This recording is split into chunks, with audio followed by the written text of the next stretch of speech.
Hoy voy a estar hablando acerca del cuento Cuando hablamos con los muertos de Mariana Enríquez. ¿Por qué escogí este tema? Bueno, creo que de los diferentes temas que teníamos durante esta clase, uno de los que más me tocó a mí, y creo que es porque vengo de un país donde se vivió una dictadura, donde se vive una dictadura. El que más me tocó fue la violencia de Estado, dictadura y memoria. Entonces, este cuento me gustó entre otras cosas por su narrativa y por cómo se usa la ficción para eh, sacar algo que es una realidad que estaba viviendo el pueblo de Argentina. Tenemos que entre 1976 y 1983 hubieron secuestros, torturas, matanzas, al menos más de 30.000 personas fueron desaparecidos. Y así le llamaron, los desaparecidos.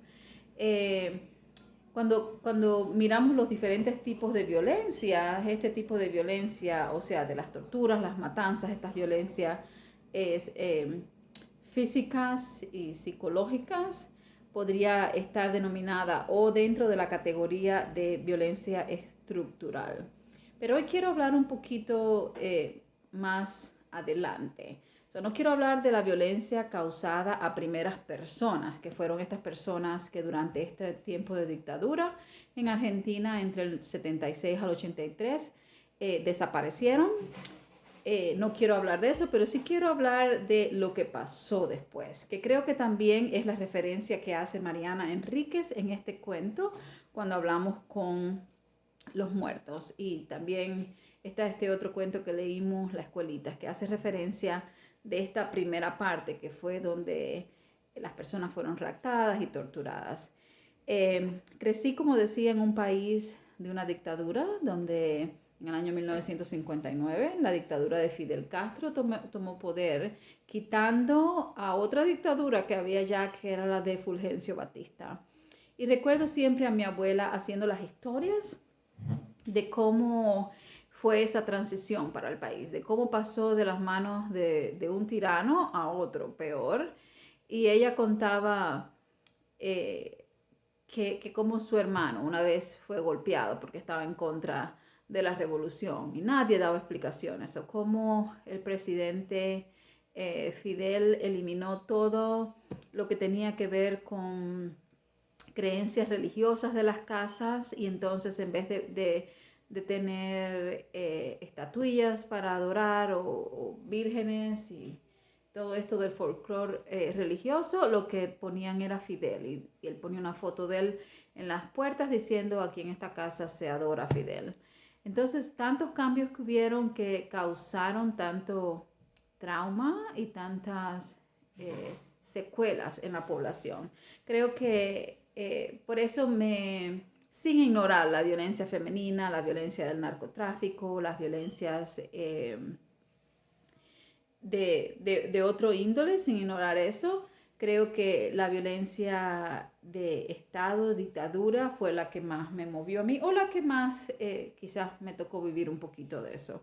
Acá Mariana Enríquez habla, en este cuento habla de 5 muchachas que se reúnen y compran una ouija para poder comunicarse con los muertos, con la única pregunta que querían hacerle: ¿dónde están los cuerpos? Estas 5 muchachas hablan de las diferentes cosas que pasan para poder reunirse, hasta que por fin se reúnen en la casa de una de ellas, que se llama Pinocha, y, y logran comunicarse con Andrés, que es uno de los muertos.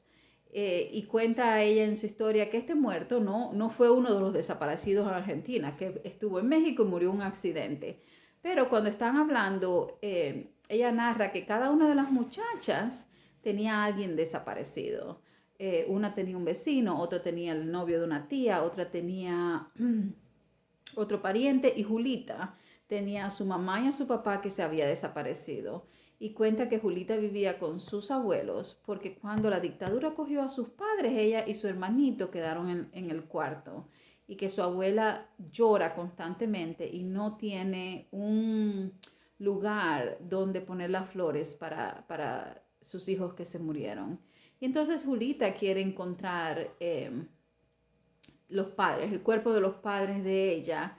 Y ella le pregunta a este espíritu, Andrés, que dónde están los padres. Y es curioso que de estas 5 niñas había una que no tenía un desaparecido. Y esta niña, esta última, el muerto dice que no puede estar ahí porque está estorbando. Vemos cómo toda una cultura se sume en un dolor, cómo toda una cultura se encuentra de alguna manera entrelazada por el dolor de las pérdidas o de los desaparecidos al no encontrar los cuerpos de ellos. Y el muerto le dice, tienen que sacar a Pinocha o no puedo hablar porque Pinocha está en el cuarto.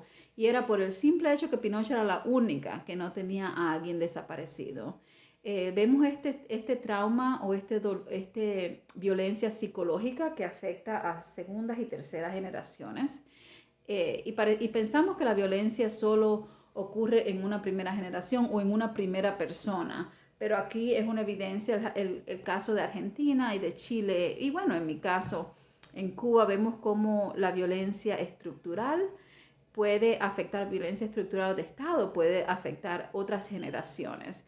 Esta era una generación que no había tenido un duelo por las personas que habían desaparecido, una generación que vive pensando dónde está, qué hubiese pasado. No pudieron dar fin a esa etapa de duelo, que es cuando alguien muere y puedes enterrarlo, y puedes velarlo y puedes dar cierre a ese duelo. Y entonces esto es una generación que vive con miedo, que vive con la incógnita de qué habrá pasado, como en el caso de Julita, qué habrá pasado con mis padres. Y lo único que quería saber es dónde está su cuerpo para, lo que creo yo, en mi opinión, dar cierre a esta etapa de duelo. Gracias.